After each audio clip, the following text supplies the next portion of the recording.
अस्सलाम वालेकुम नाज़रीन, आप देख रहे हैं समाज टीवी। मैं हूं सोफिया सरदार। सबसे पहले शामिल करते हैं आज की अहम खबर।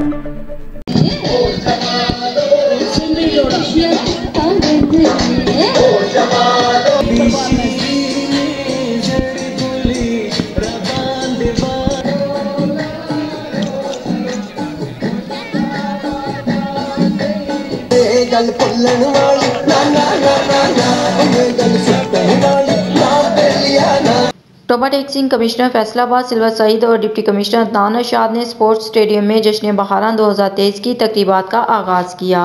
इस मौका पर एडिशनल डिप्टी कमिश्नर रेवेन्यू जोहा शाकर, ADCG अहमद जवाद सरदार, चीफ ऑफिसर ज़िला कौंसल अनवर बेग सियाल, डिस्ट्रिक्ट इंफॉर्मेशन ऑफिसर ज़िलाई महकमों के सरबराहान, मीडिया नुमाइंदगान और आवाम की बड़ी तादाद में शिरकत। डिवीजनल कमिश्नर को पुलिस अलर्ट फोर्स और रेस्क्यू 1122 के चाको चौबंद दस्ते ने सलामी पेश की और कौमी तराना पढ़ा गया। कमिश्नर और डिप्टी कमिश्नर ने स्टेडियम में लगाए गए रवायती स्टॉल्स देखे और स्टॉल होल्डर से गुफ्तगू भी की। कमिश्नर सिल्वर सईद ने ज़िला इंतज़ामिया के ज़ेर-ए-एहतमाम जश्न बहारां की वसी तकरीबात के इनेकात को सराहा। कमिश्नर सिल्वर सईद ने शहरियों से कहा कि वो फैमिलीज़ के हमरा भरपूर शिरकत करके लुत्फ़अंदोज़ हों। शहरियों के लिए तमानियत और खुशी का बाइस है। ऐसे मौसम में मेलों के इनेकात से शहरियों को मेल जोल के मौका फराहम करता है। भाईचारे अख़ुवत की फ़िज़ा को परवान चढ़ाने और अखलाकी इक़दार को फ़रोग़ दिया जा सकता है।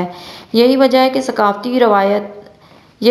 सकाफ़ती और रवायती मेले बाकायदगी से मुनक़िद करने पर ख़ुसूसी तवज्जो दी जाती है।